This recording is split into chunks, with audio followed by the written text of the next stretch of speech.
이런 빌라는 사지 마세요. 절대 사서는 안 되는 빌라 5가지 유형에 대해서 설명드리겠습니다. 빌라가 거기서 거기 아니야? 내 눈에는 다 비슷비슷한데 투자 초보자의 눈에는 다 비슷비슷하게 보이는 빌라. 그 때문에 잘못된 투자를 하는 분이 많습니다. 그래서 이미 많은 유튜버님들께서도 절대 사지 말아야 할 빌라에 관해서 다루어 주셨습니다. 그런데 저희 24년 법조 경력에서 마주친 많은 분쟁 사례를 종합하면 조금 다른 각도에서 우리가 절대 사지 말아야 할, 사서는 아니 될 빌라가 존재합니다. 변호사로서의 소송 경험, 고객들의 투자 경험을 종합하여 사면 10년 고생하고 20년 늙어버리는 빌라 유형 5가지를 선별하였습니다. 다만 투자 목적인 경우와 거주 목적인 경우 포커스가 조금 다르게 되므로 구분해서 설명드리는 것이 지혜롭겠습니다. 이 영상은 2030 빌라 투자를 고민하는 미혼 젊은이, 또 아파트 가격이 너무 올라서 빌라로 신혼집을 장만하고자 하는 신혼부부, 자녀들을 모두 출가시키고 주거지 규모를 줄여서 빌라로 이사하시려는 부모님 등 빌라를 실거주 또는 투자 목적으로 구매하려고 하시는 분들에게 실질적 도움을 드리고자 준비한 영상입니다. 빌라는 투자에 조금이라도 관심이 있는 분이라면 최근 너무 폭등해버린 아파트 대신 더 저렴한 가격에 매수할 수 있는 대체 상품으로서 살까 말까 고민하고 계실 것입니다. 빌라는 아파트에 비해서 관리 유지비가 적게 들고 또 전세가와 매매가의 차이가 적어서 소자본 투자도 가능하다고 알려져 있습니다. 특히 최근에는 빌라를 조금 다듬어서 쉐어하우스로 운영하는 분들도 많아졌습니다. 반면에 내가 들어가서 직접 거주 목적으로 빌라를 사는 분들도 많이 계십니다. 이처럼 빌라를 사는 이유는 다양하지만 투자 목적의 경우에도 다시 또 2가지로 구분해 볼 수 있습니다. 매월의 현금 흐름이 생기는 수익형 부동산으로 타겟팅 할 것인지, 아니면 장기적으로 재개발 재건축 입주권을 바라보고 시세 차익을 노릴 것인지에 따라서 구분해 보아야만 합니다. 그래서 오늘 설명은 이 모든 경우에 타당한 절대적 진리는 아닙니다. 투자 대상으로 좋은 오래된 구축 빌라가 거주 목적으로는 부적합한 경우가 있듯이 이처럼 동전의 앞뒷면과 같이 서로 상반되는 측면이 있습니다. 오늘 설명드리는 5가지 예시 유형의 빌라를 이미 소유하신 분도 있고 또 거주하는 분도 계실 것입니다. 이분들께서는 이 영상이 이러한 특정한 목적, 상황 하에서 설명드린다는 점을 양해해 주시면 감사하겠습니다. 우선 투자, 거주 2가지 목적에 공통적으로 적용되는 피해야 할 빌라 1순위가 있습니다. 여러분 생각에는 어떤 빌라일까요? 바로 불법 용도 변경된 빌라입니다. 소송에서도 경매 투자에서도 너무 많이 접하게 되고 문제가 됩니다. 그런데 사실 눈으로 보아서는 외관만으로는 이게 불법인지 아닌지 혼동될 때가 많습니다. 그래서 경매 샘플 하나를 직접 보여드리고자 준비하였습니다. 이 사례는 서울 북부지방법원에서 2017년에 경매로 나온 물건입니다. 이 물건은 강북구 번동 소재 건물의 202호입니다. 감정가 2억 5천만 원짜리인데 계속 유찰이 되어서 제가 자료를 준비할 시점에서는 3,350만 원까지 최저가로 떨어진 그런 상태의 물건이었습니다. 여러분, 왜 이런 일이 발생하였을까요? 건물의 사진을 보시면 총 6층 건물 중에 1층은 필로티 주차장 및 계단실, 그리고 2층부터 6층까지는 동일한 외관을 보이고 있습니다. 외관이 동일합니다.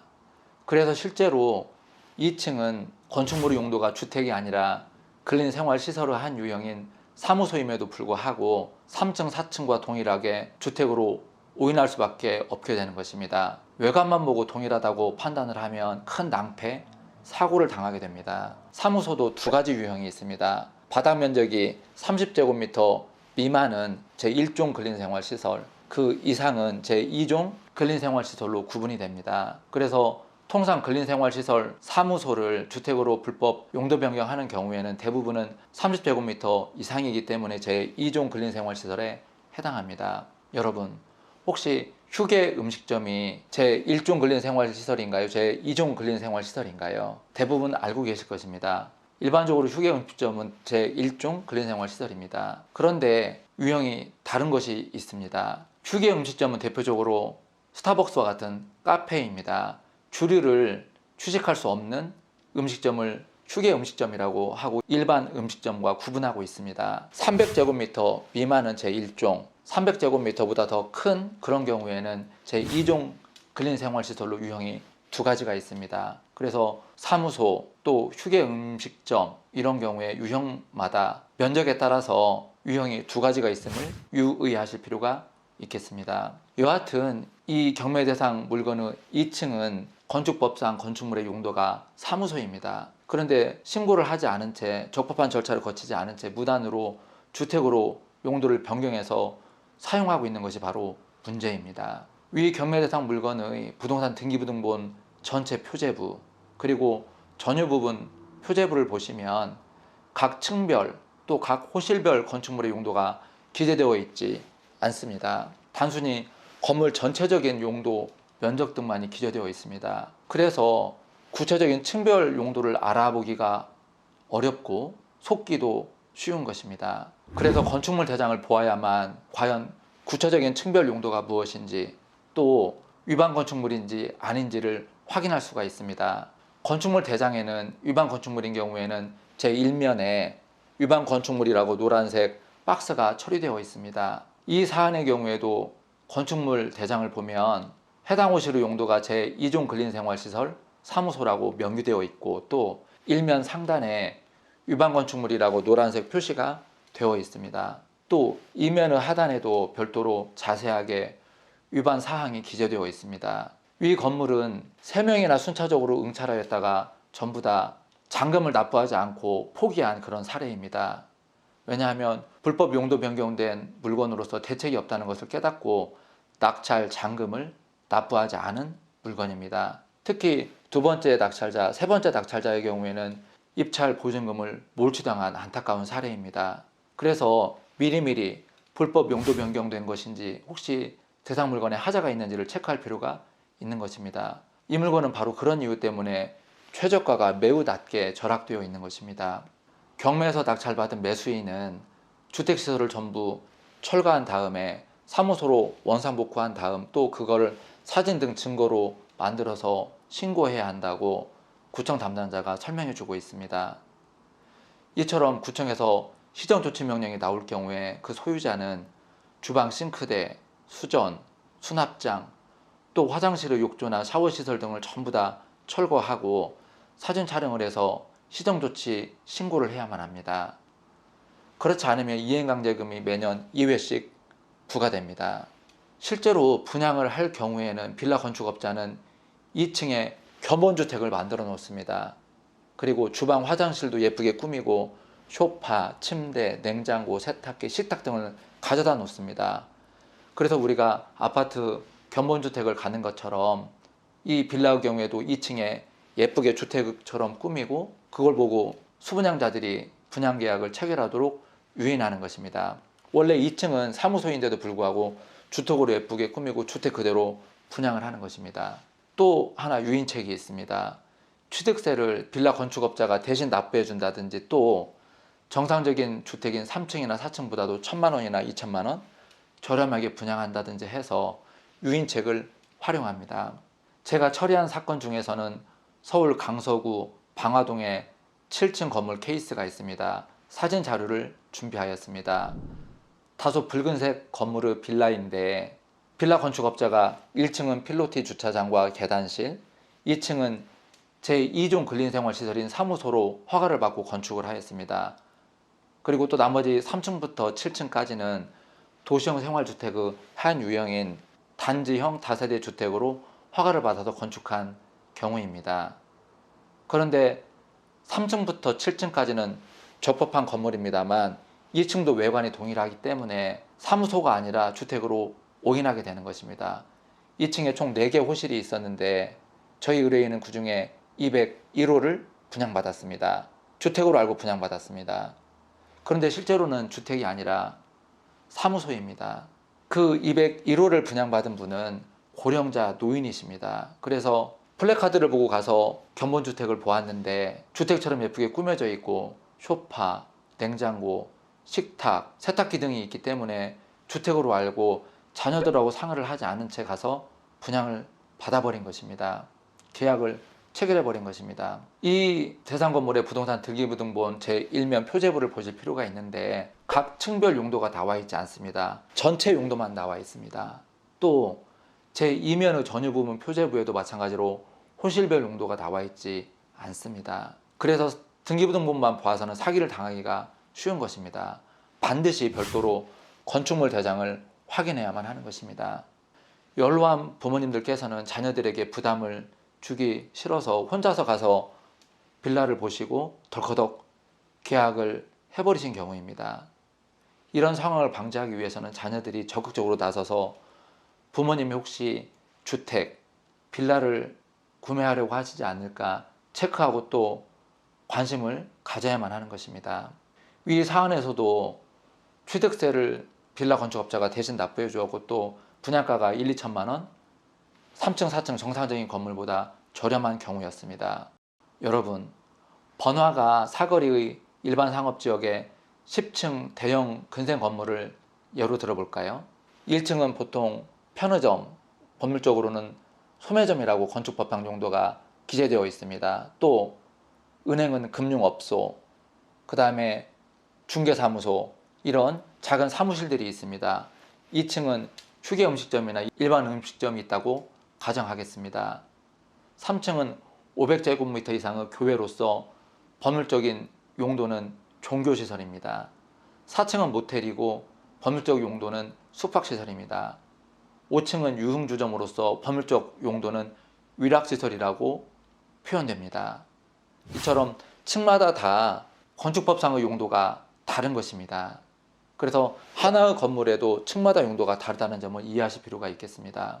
그렇다면 빌라 건축업자들이 왜 4계층 전부를 다세대 주택으로 짓지 않고 2계층은 근생, 나머지 2계층만 다세대 주택으로 지을까요? 여러 가지 이유가 있겠습니다만 대표적으로는 주차장 문제입니다. 주차장 요건을 충족하기 위해서는 토지를 그만큼 많이 할애해야 되거나 또는 건축물의 연면적을 줄여야만 하는 것입니다. 주택의 경우에는 주차장 확보 요건이 더 까다롭고 엄격하기 때문에 전부 다 전층을 주택으로 구성하는 경우에는 수익성이 나빠질 수밖에 없습니다.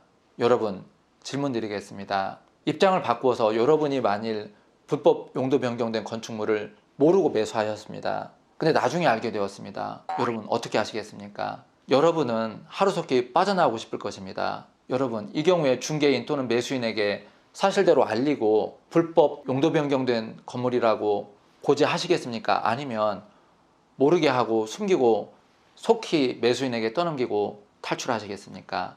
여러분의 입장에서는 매수자에게 사실대로 알려주면 당연히 매수자는 불법 용도 변경된 건물을 사지 않으려고 할 것입니다.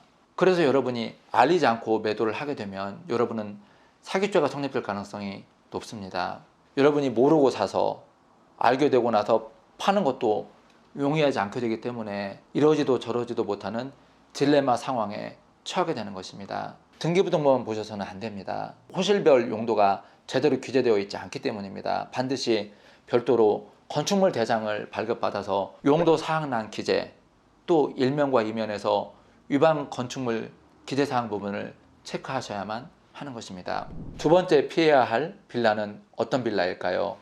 불법 증축된 빌라입니다. 첫 번째 피해야 할 빌라가 전체적으로 용도 변경된 경우 또는 어느 한 층 전체가 불법 용도 변경된 경우라면 이번에는 전체가 아니라 어느 일부분, 한 부분의 면적이 불법적으로 증축된 경우를 뜻하는 것입니다. 주로 베란다를 확장한 경우라든지 옥상에 가건물을 증축한 경우가 많습니다. 원래는 오픈된 공간으로서 두어야 하는데 샌드위치 판넬과 샤시를 설치해서 임시 벽체를 만들고 또 창문을 만들어서 지붕을 덮어서 방이나 창고, 세탁실, 다용도실 등으로 공간 활용도를 높이는 것이지요. 먼저 자료 사진을 보시면 도움이 되실 것입니다. 첫 번째는 노원구의 이생생정보에서 예시로 발표한 샘플 사례입니다. 두 번째는 한국일보에서 보도로 게재한 샘플 사진입니다. 세 번째는 코리아 포스트에서 게재한 샘플 사례입니다.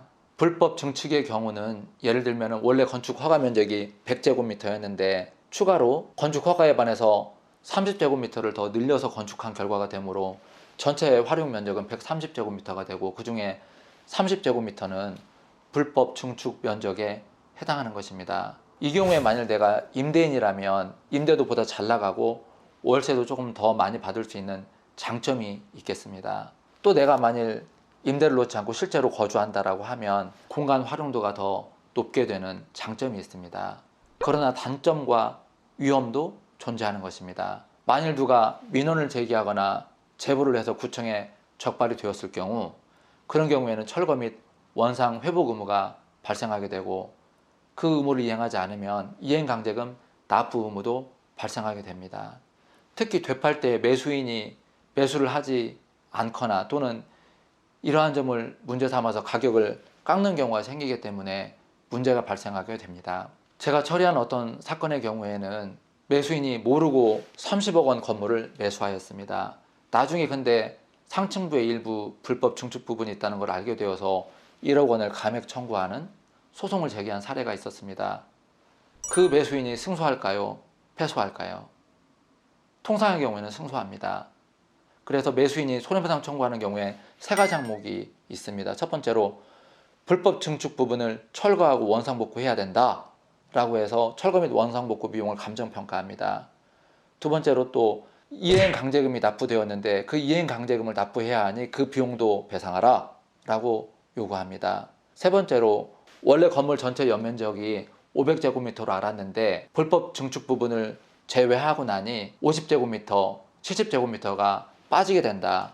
그러면 30억 원에서 일부 금액이 공제돼야 된다라고 해서 가치평가 하락액을 또 감정평가해서 세 가지 항목 합계액을 손해배상으로 청구하는 경우가 일반적입니다. 그런 경우에 매도인은 최소한 수천만 원 이상의 배상을 해주어야 할 상황에 놓이게 되는 것입니다. 그렇지만 제가 솔직히 말씀드리자면 사실 이 두 번째 불법 증축 빌라의 경우를 절대 사지 말아야 할 빌라 유형에 넣을까 말까 고민을 하기는 하였습니다.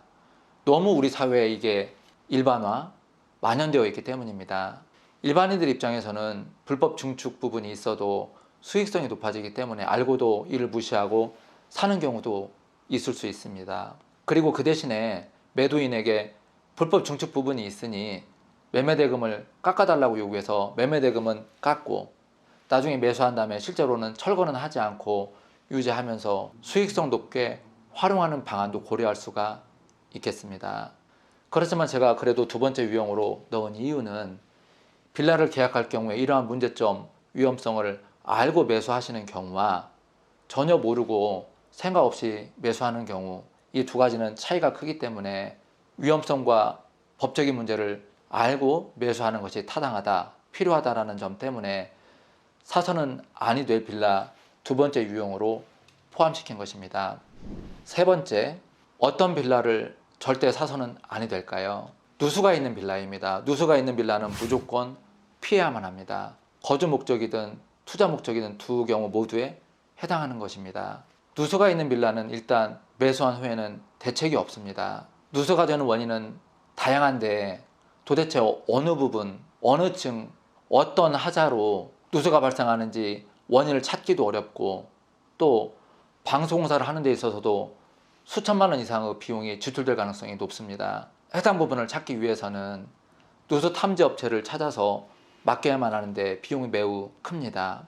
우선 먼저 실제 분쟁 증거 자료 사진을 보시는 것이 좋겠습니다. 처음 사진은 유명한 사진입니다. 아산시 둔포면 석곡리의 아산 테크노밸리 내의 쌍둥이 오피스텔 중에서 좌측 오피스텔이 경도되는 과정에 넘어지는 과정에 있는 유명한 사진입니다. 2014년 5월경의 사건으로서 그전부터 물이 있었던 논과 수로, 저수지 등을 산업단지로 조성하는 과정에서 집안 보강공사를 해당 필지 소유자가 제대로 하지 않은 부실하게 한 경우입니다.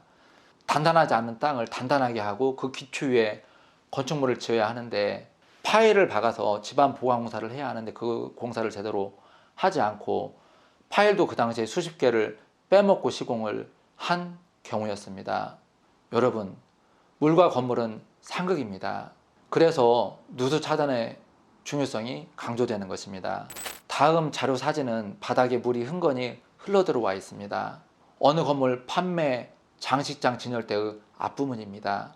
다음 사진에서도 역시 바닥에 물이 흥건히 흘러들어와 있고 장식장의 하부 문짝에 곰팡이가 많이 피어 있는 것을 보실 수 있습니다.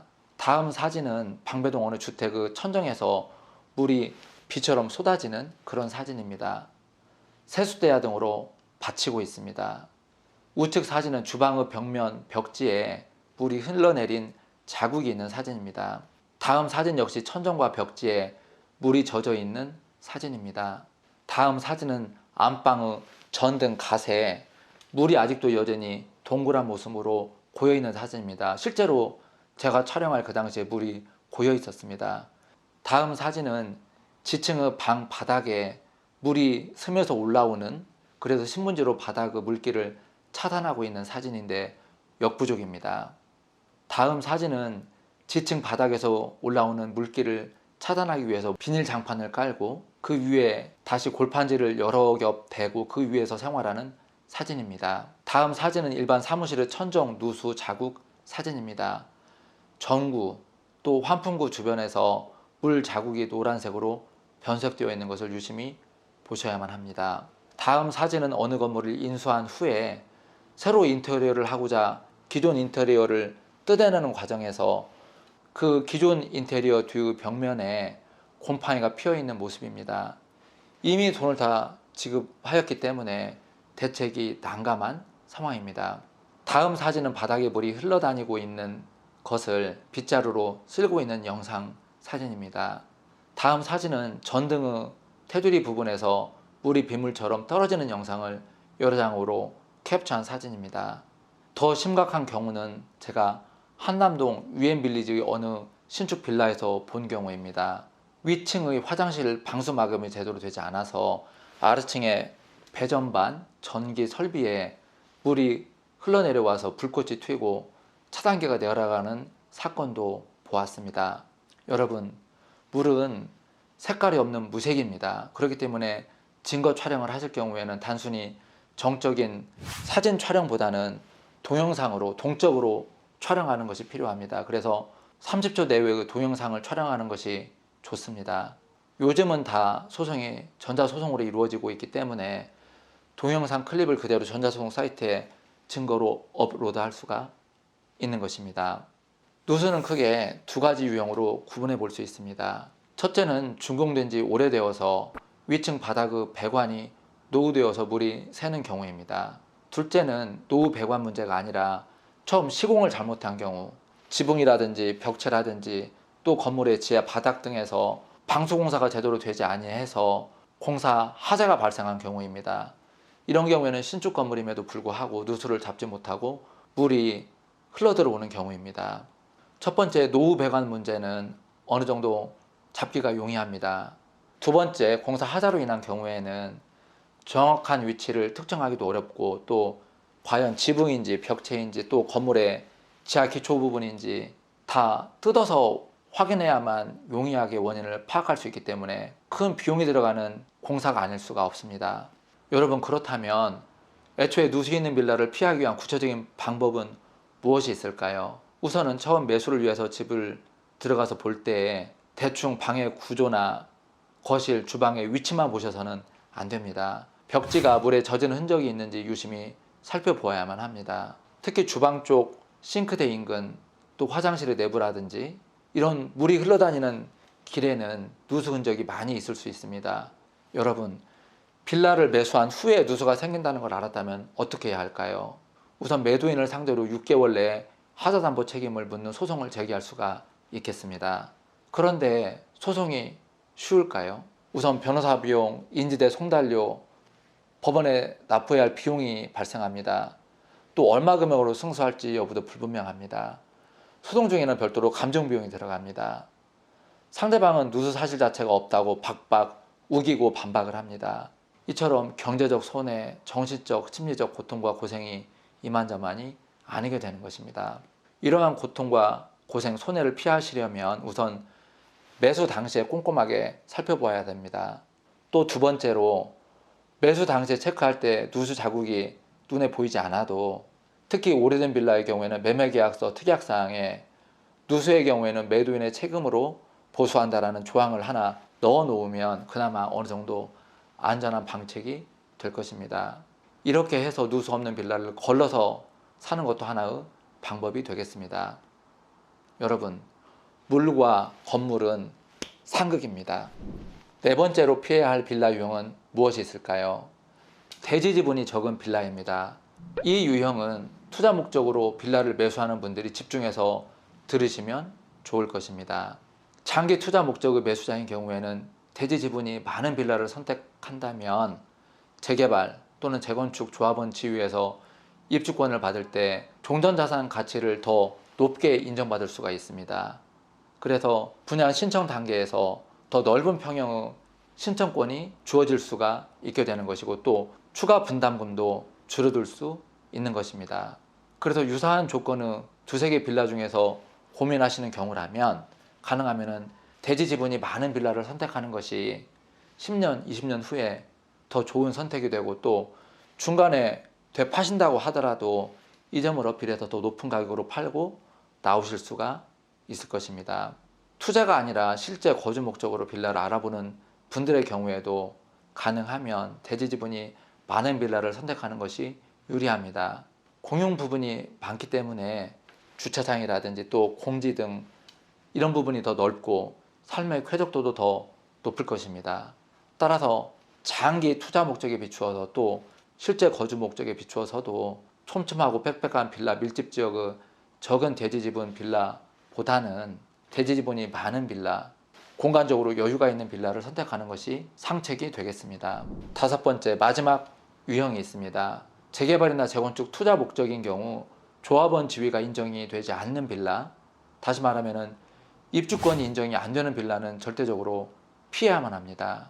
이러한 경우가 의외로 많습니다. 소송도 많이 의뢰가 들어오고 있습니다.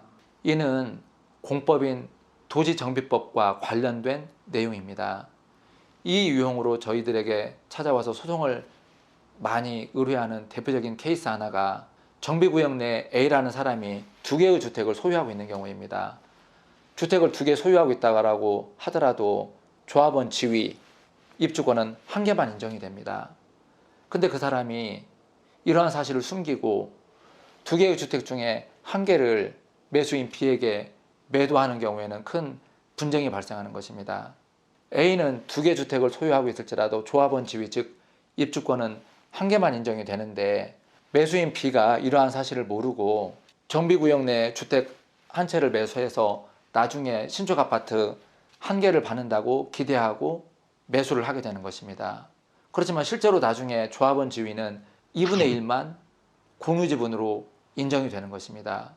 즉, 한 개의 신축 아파트가 생기면 그 입주권을 A와 B 두 명이서 2분의 1씩 공유하는 그런 황당한 일이 생기게 되는 것입니다. B 입장에서는 향후에 신축 아파트 단독 입주권 한 개를 얻고자 A로부터 주택 한 채를 매수한 것인데 이러한 목적을 달성하지 못하게 되는 것입니다.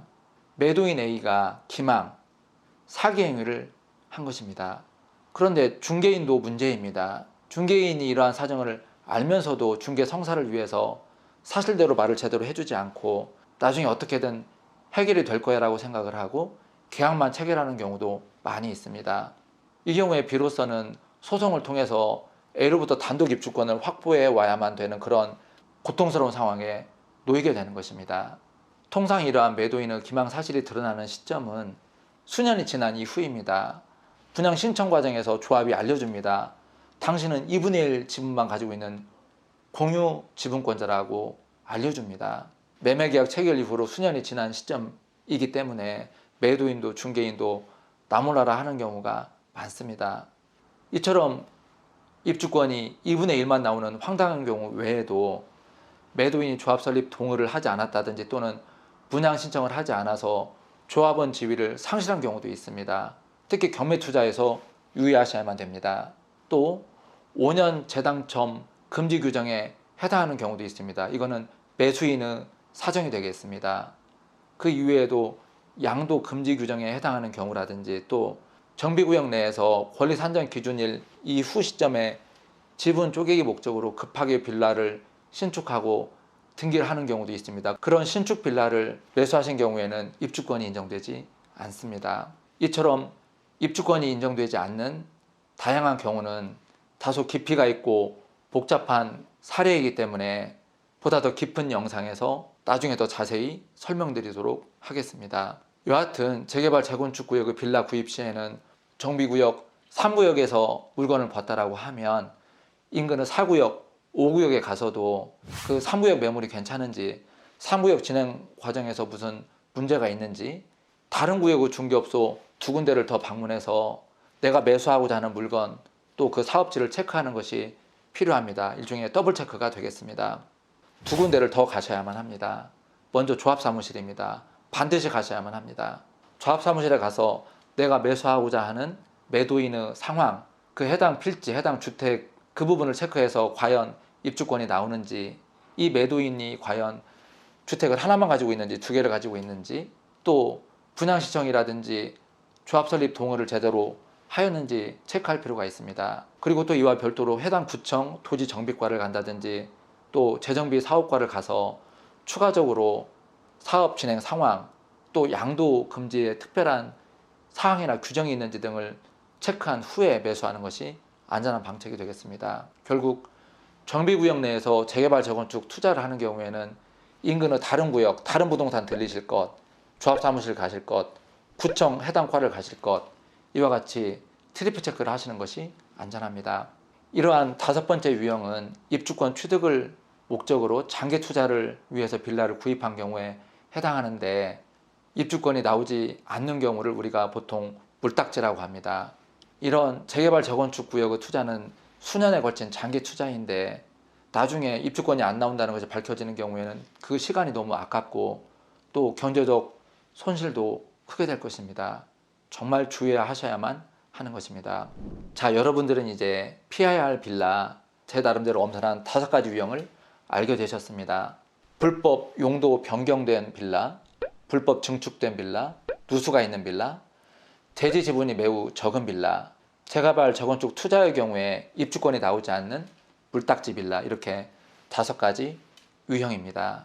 그런데 여기까지 들으셨다면 이런 궁금증도 생기셨을 것 같습니다. 그렇다면 대지 면적이 실평수의 절반 이상만 되면 괜찮은 건가요? 네, 그렇습니다. 빌라의 대지 지분이 각 세대 전유 부분 실평수 면적의 절반 이상이 된다고 하면 주거 쾌적도라든지 주차장, 또 향후에 재개발 재건축 입주권 신청 시에 아주 유리한 지위를 선점하게 되시는 것입니다. 또 다른 질문이 생길 수 있습니다. 저는 1주택자인데 빌라 투자가 가능한가요? 그렇게 되면 2주택자가 되어서 세금이 많이 나오지 않을까요? 당연히 1주택자가 추가로 빌라를 구입해서 2주택자로 되는 경우에 세금 부담이 늘어날 것입니다. 양도소득세라든지 종합부동산세와 같은 세금 부담이 커질 수 있습니다. 그러나 충분한 매월의 현금 흐름이 안정적으로 발생하는 직장을 다니신다든지 또는 수익형 부동산에서 안정적으로 월세 수입이 나온다든지 새로 빌라를 매수하셨다고 하면 그 빌라에서 안정적으로 월세가 나온다고 하면 큰 부담은 아닐 것입니다. 위에서 설명드린 피해야 할 빌라 5가지 유형을 피해서 선별 매수하신다면 2주택, 3주택, 다주택자라고 하더라도 큰 수익을 향유할 수 있을 것입니다. 그리고 이러한 선별 투자에는 사법적인 지식은 물론이고 공법적 지식도 많이 활용이 됩니다. 건축법, 도시정비법도 대표적인 공법이 되겠습니다. 저는 앞으로 부동산과 관련된 많은 실전 투자 사례, 소송 사례, 분쟁이나 사고 사례 등을 쉽게 풀어드릴 예정입니다. 누구도 알려준 적이 없는 정보를 듣고 싶다면 구독 버튼을 눌러주셔도 좋습니다. 지금까지 부동산 전문 변호사, 공법과 사법을 동시에 활용하는 투자 전문 변호사 김요한 변호사였습니다. 감사합니다.